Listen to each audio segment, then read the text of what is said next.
The secret to a great Pilates class is that we move you through all your ranges of movement through your joints.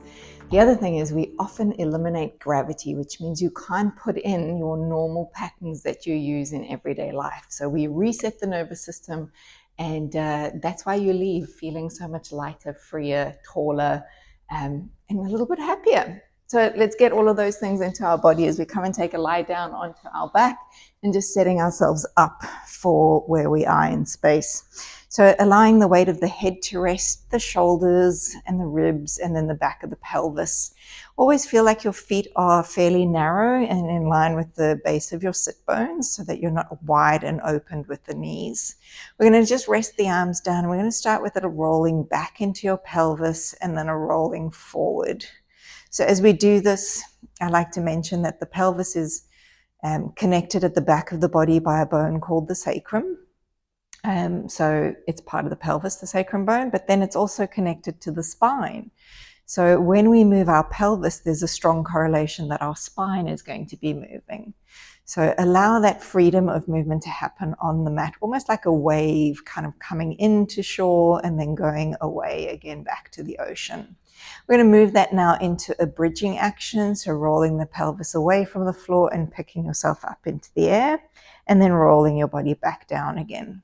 If we keep that image of a wave peeling away from the floor, kind of coming up into its crescendo, and then rolling down again and easing out. So as we do this, again, your feet are fairly important in this exercise. So can you feel the access points underneath the big toe knuckle, the baby toe knuckle in the center of your heel as places for you to feel a tripod underneath you? We're going to add in a few more moves. So as we go with the pelvis up, let's send the arms all the way over behind you, nice big reach, and then rolling down, bringing the arms with you. And again, everything coming away from the mat, feeling strong through the feet, through the legs, and then light in your upper body. And then we'll do one more time like that as we take it over. We're going to hold your position of your arms behind you, bring your pelvis back down to the mat, and just lace your fingers and place them behind the back of your head. So here we're going to make sure that the head is staying comfortable in the back of the hands, and then just raising the elbows up a little bit away from your mat. That's going to make sure that your shoulders are very comfortable in the back of the rib cage. So from here, like we did with our pelvis, we're now just going to do a little curl of the head going forward, looking between the legs, and then lowering yourself back down. When we do this movement, as you keep going, what's important is the eye gaze. If your eyes are continuing to look upward, then your body is not going to do what it needs to do. So we want to let the eyes look forward in front of you as you get a little bit of lift away from the mat surface. So behind us, of course, in the rib cage are our lungs. So as you're coming up, really feel like the weight of the lungs are dropping back and down into the rib cage, sort of filling that space as you're peeling away from the mat. And we'll go for one more time like that, just a nice, simple, easy movement. We are going to make it a little bit more challenging. So if anyone needs to keep hands behind the head, keep one hand behind your head is fine, or just keep both hands and just stay with what you were doing previously. So here we're going to curl the head and shoulders forward, hold your position, maintain everything as is, and then lengthen the arms to reach for the backs of the thighs. Little elbow bend out to the side, pulls you up a tiny bit further, and then keep your new shape as you reach your hands for the back of the head again, and then rolling your body down to the mat. So we've got another 4 of those as we curl the front of the chest up, feeling the sliding of your chest bone.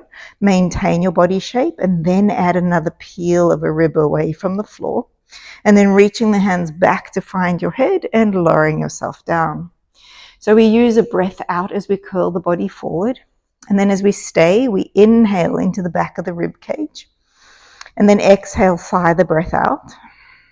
And then stay as you inhale into the back of the ribs again. And then exhale as you come back down to the mat. Now, if you can do it at that pace with that kind of breathing technique, then you will start to feel some great connection through your abdominals, which of course everybody wants to feel apparently, and that is, the burn of your abs. Your abs are working anyway, right? Just simply by breathing, but yes, they are going to be enhanced in this exercise for sure. and then curling yourself up. As we bring our hands behind the head, see if you can stay in your new lifted position, and then let's add a rotation. So going over towards one side, through the midline, and then over to the other. So by now you should really have been introduced to your obliques and the front of your abdominal muscles called the rectus abdominis, which you'll probably know as your six-pack muscle. And as we do our twist, it is not huge, but trust me, you will start to feel the burn that you want to feel. One more time to each side as we wrap and over to the opposite side, and then back to the center, pause, and then roll yourself down with smooth control. These are the elements that is going to make you feel so good, and this is what really gives you that, come back feel. I want to keep doing these exercises. Send your arms all the way back behind you, and then as you breathe out, you're going to curl the head and shoulders forward, looking towards the legs again. So the arms staying down, hovering next to the side of you, and then lowering your body back to the mat. So we're going to do a little breathing called 100's breath. If you need support for your head, please, by all means, again, put the hands behind your head. Curling your body up towards the top now. And then I want you to imagine you had 2 tennis balls underneath each palm. And we're going to start to bounce the tennis balls. And we're going to take an inhale for 5 counts. 2, 3, 4, 5. And then exhaling for 5, 4, 3, 2, 1. And then again, in breath, 2, 3, 4, 5. And out for 5, 4, 3, 2, 1. And as we do this, you're maintaining your upper body position. And it's just those arms pumping against the little tennis balls underneath you.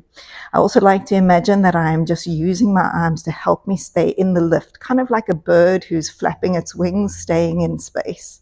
And again, noticing how you're feeling through your breathing. Where can you send your breath into the places that are maybe away from the floor, around the chest area, and less into the deeper belly. So I don't count really, I just go by the feel. We go one more time, breathing in for 5 counts, and then out for 5 counts. And then rest everything back down towards your mat surface. So from here, we're going to rest the arms down towards the side again, and we're going to go back into our bridge. Bring your feet a little closer in towards you, and then go back up into the air. So we still have a long line from knees towards hips.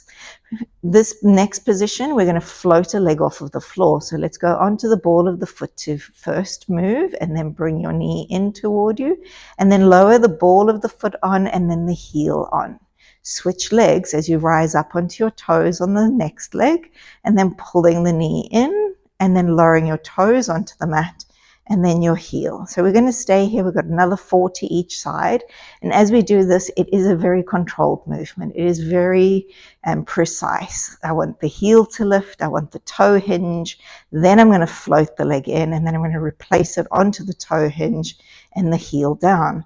And the reason I want to do this is because, there are 33 joints in my foot. I'd like to use a few of them, and they're going to help me with the way I walk. And of course, the more precise you are with your movement, the more you're going to feel that sense of burn. I hate the word burn, but I'm going to use it for you if you are a fan of it, because all of the work is now happening on the leg that's stabilizing you in midair. Last one, again, not counting is not my strong suit when I'm talking on videos. And then lowering your body all the way back down towards the floor. Now you can stay with that version if you want to, otherwise we're going to peel up again, and this time as we float our leg up into the air, go through the same procedure onto the ball of the foot, lifting the knee up. Let's straighten the leg, flex your foot, lower it down, point your toe, lift it up, bend the knee and lower your foot back to the mat. Other side lifts up, draw it in, stretch, flex the foot on the way down, point the foot on the way up, and then bend your leg and lower your toes to the ground and heel. We'll do another 2 to each side like so. And as I mentioned, if the extended leg variation is too much for you, just go back to the first versions that we were doing. You get benefit by everything you do. So it doesn't matter what level you're at. What matters is the ability for your body to cope with what it is that I'm asking you to do. Pointless trying to struggle through, not being able to breathe, not being able to hold. We want to make sure that your joints are feeling good in their ranges of movement. Last one coming up as we raise, stretch, flex, point, and then down we go all the way to the mat. From here, we're going to pull the knees in towards your chest, give your lower back just a little stretch out onto the mat surface. And then holding onto your knees, rock your pelvis back so you've got that flat position of your lower back, and then start to make some circles around. So moving the legs away from each other. One more time like this. Go in the opposite way for 3. And then we're going to change something just so slight, but it's going to make a big difference. So instead of being in the imprint of your lower back, rock forward so that your pelvis is balanced again and you've got that natural curve in your spine, and then make your leg circles. So now what you're doing is you're really working through the hip joint and not using the lower back. Let's change direction for 3. And you will feel, it might feel a little less easy to do because your legs are further away, but it's going to be much better for your hips. All right, from here, we'll take the hands behind the head, behind the legs, and then just roll you up into a sitting position. All right, so resting your arms back behind you, palms facing away, knees are going to be bent. And then from this position, we're going to raise the hips up into the air, pushing them forward and opening through the front of your chest, and then lowering your body back down. So we have a little bit of a theme going. You'll see it repeat itself soon. And again, raising the hips away and pointing your knees out and in front of you. Now, for most people, having the hands back this way is quite achievable. If for you, you're feeling like that's awkward, you can always turn your hands to the side, or you can turn your palms to face forward, your fingers to face forward. But I still think this is a great one for opening across the chest, which is good because we know how much time we spend in a rounded shape these days. All right, staying up at the top of this one, we hold our position and you're going to rock forward towards your feet and then rock back towards your hands. Feel like your bottom is just sliding on an imaginary surface, so we're not lowering the bottom and we're not trying to lift it higher. It's just staying in midair. We've got 2 more going to the front and the back, and then the last one, and then resting yourself all the way back down. So give your hands a little bit of a shake and a wrist roll. And then let's go again. This time we've got our left leg out in front of us. We're going to pick ourselves up into the air. Hold your shape. Here we go with our left leg lifting up and lowering it down. So you will see this is a follow-on from the bridging action we did earlier. This is number 3. We've got 2 more to go. Keeping the eyes forward, so I'm not looking up to the ceiling. That would put my neck in strain. Lowering your body down and then switch sides over. So other leg reaches out. Always feel the leg that you're going to be standing on with a bent knee is in a sufficient place for you so you don't cramp out. And again, raising the hips up and then opening through those collars nice and strong and steady, and 5 lifts of your leg. So we're not throwing the leg up, we are controlling it. We are folding at the hip joint. 2 more, and then 1 more, and then bringing yourself all the way back down again. From here, we're going to turn to a side, and you're just going to tuck your 2 legs up, one against the other like so. However your feet can go is great. And then arms are going to open out. We're going to lower our hand down to the side and stretch all the way over. So a little bend in your elbow and then bringing yourself up. Let's go the other way. You're going to go less range, but it might feel a little bit nicer through the stretch on the side of the body. And then repeating that, let's take it over and a nice reach across and then coming through and over again. So one of the things I enjoy about mat Pilates is that it is just you and gravity. So you've got to build that strength to hold your spine, hold your joints in all the ranges of movement that we go to and all the different places we put you through gravity. So speaking of which, as we come up on this next one, you're going to push yourself up and stretch your leg away, go into the big side bend over, and then coming back down and lower your knee back in. So we'll do that again. Your hand goes to the floor, you push up onto your knees, you extend your leg and you go into the big side stretch over, and then coming back and returning in. We'll do 1 more like that. Make sure your hand is in a good position because we're going to stay up here. So as we go in, find the side bend, reorganize that bottom knee, and then come back towards your sort of side plank position. We keep your arm up in the air and we're going to lift the top leg up and down just for 3. Of course, you can always do more if you want to, but for our video's sake, we're just doing our 3. Hold the leg up, swing it to the front, take it to the back. So again, you'll feel all of this work happening in those lower glutes of yours. And 1 more time to the front and back, and then lower it down. From here, thread your arm through, look towards the back, and then bringing your arm back upright. 2 more times as we thread it through. and bringing it up. And then one more time to the back, to the front. And then from there, we're going to bring it all the way in, knees together, and have your side stretch over. So we're going to repeat it all on the other side as we set ourselves up, knees are stacked. And then starting with those arms out. Lay your hand down next to you, slight bend in your elbows. You create that big side bend reach.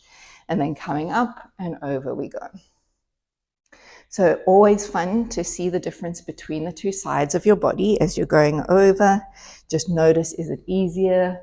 Is it more challenging? How is it to sit in this position on this side? It may not feel as good as the other one. All right, so always welcome. Stay with this version if you want to. It's great. Otherwise, if you want that extra little bit of challenge, you're going to put your hand on the floor as you come up. You stretch your leg open, and then you make the big side bend in your body and control yourself coming back down, knee to knee. So as we're doing this, it's a lot of work for the standing shoulder that you're on. So making sure that you're not collapsing in the shoulder, particularly as we're coming down. So you want to feel control through the under part of you, not at the top part. On our next one, we're going to stay in our side bend or in our plank position. So we do our side bend, and then we're going to come in and you're just going to reposition that knee, arm towards the ceiling. And then from here, we're taking our leg up and down for 3 and 2 and 1. And then we're going to lift it up and hold it there. And we're going to sweep it to the front and to the back and 2. And last one. And then lowering that leg all the way down, let's thread our arm through the gap, looking to the back, little twist in the spine and raise. And 2 more of those as we go through, letting your eyes follow or lead actually where you want to go. Last time as we go through, and then always remember, we're finishing strong. We're coming back, we're bending our knees, and we are over to the side. All right, let's take ourselves over onto our front body now. So lying you down onto the mat. And then just making yourself nice and comfortable. Ideally, you would have sort of toes facing in and heels out. That's going to make sure that you don't use the glutes with every move you make. We'll use them when we need to, but not for now. So just resting hand on top of hand, forehead on top of hands. Take a breath in, and then as we breathe out, we're going to start to lift your head away from your hands and just peeling into your upper back. It's important here that you are not looking forward and squeezing the back of your neck area, and then lowering your body back down. If you're focusing on your breathing, which I hope you are, a breath out to bring your chest away from the floor is quite nice to feel a little bit more stability around your center body, and then inhale to come down. We'll do that again, breathing out, really getting rid of the air. You don't want to stop and start your breathing in midpoints. You really want to breathe out through the whole movement. All right, for our next 3, we're going to keep our hands attached to our forehead, and as you come up, be careful of over-winging the elbows. You still want to feel the elbows are wide and broad, and then coming back. Now would be a time when you're going to start to feel a little bit more work through your lower back and hip area. So they are going to then start to work to protect you as you come up, and protect is the wrong word. It's kind of just to give you the adaptability of strength. So we're using more effort to come up. So now your core is adapting to the next load that we've got going on. All right, from here, we're going to send the hands behind the head, lacing your hands. And again, as we come up, feel like your head is pushing into the weight of your hands, and then lowering yourself down. And hopefully what you're feeling is that with every variation we're doing so far, there's a new level of strength and difficulty in it. So it's always up to you to make sure that you are going to be working to the level that suits you. On our next one, we're going to add in our rotation. So we're going to peel ourselves up, hold the shape, and then we're going to lower an elbow down and back to center, and then lower the other elbow and back. So we've got 2 more to each side. And as we do the twist, it is happening in our upper body, not in our lower body. So you're staying steady from the navel down or from the ribs down towards your toes. And I've lost count. I'm going to say that was our last one. And then down we go. From there, we're going to just press ourselves back to find our feet for just a little bit of a moment of stretch. And then we're going to come back up onto all 4s. Great place to be. So here we're making sure that we're not going to collapse between our arms, but really be nice and broad and lifted out. So again, as I mentioned when we did our side, we want to make sure that we're working from our underarm area. These are the muscles that are stabilizing our shoulder for us and not letting us sink down. Always ensure your head is high, so If you drop your head, it's going to put too much load through your back and through your neck. From here, we do our classic opposite arm and leg reach. So taking a leg away and an arm forward, and hold that position. See how strong you can be here, how you could maybe be the cover photo or the thumbnail for this video as I took a photograph of you, and then bring yourself back in again. Some people freak out when I say that. And then we're going to stretch you all the way out nice and long. And again, have you maintained the height of your body and bringing yourself in. So if you've done this many times before, then we're ready for a challenge. So we're going to straighten the arm and the leg out, and we're going to hold that position. We're going to start by the arm and leg moving away and then bringing them back. It's small, so we don't want to go so far that we alter the position of our upper body or lower body. And here's our third one. And then pause there, and you're going to do a bend. You're going to pull the elbow back behind, and you're going to bring your knee toward the front. And then we're going to slide them back out. And again, pull the knee in, pull the elbow back, and reach long. You got one more like that. And then sending everything out, and then lower everything back down. Good news, we only have one more side to do. So as we go out, we reach out nice and long. And then from there, we're doing our diagonal line out and in. So I mentioned the thing of adaptive stability, which means right now your core is working perfectly to hold you in this position and for this new activity we're creating. Bend the elbow, pull the knee up, and then sliding them out. So again, changing what you've been doing for years and years is what's going to take you to the next level of your movement abilities, and then bringing everything back and down. All right, so from here, let's take a seat, and we're going to finish just with a little bit of a stretch for your glute area because we work them pretty deeply. So ideally, you will cross your knee over knee, but that's not always possible for many people. So you can go with a little wider. Let's do this for everyone. So crossing the leg like that. And then from there, we're going to bring our hands forward. So hopefully you can touch the ground. If you can't and you need to, you can always rest yourself onto your leg itself, or put something in front of you like a block, a book, a table, a roller, whatever you have available. What's important for this one, maybe I'll turn sideways, is that we're looking for the ability to be more in a lengthened position of your spine. So you can round and get a good stretch, but we're rounded so much in our lives these days. Really lengthening out is going to change how that stretch feels for you. And then stepping yourself out of that and switch your legs over. So again, just reaching into a position, always checking in. How is this different? Where am I feeling it where I didn't on the other side? Be curious, be interested. Try not to be judgmental about your body, but just always with that sense of wonder. All right, well, I wonder where my dog is. He's sleeping in his bed and not playing with videos today. But thank you so much for joining. Remember, if you enjoyed it, to like, comment, subscribe. It always helps the algorithm for YouTube to show up in other people's feed and get the world moving better, feeling better, and living better. I wish you a wonderful day. Oh, he's on his way if you want to see him. Bye for now.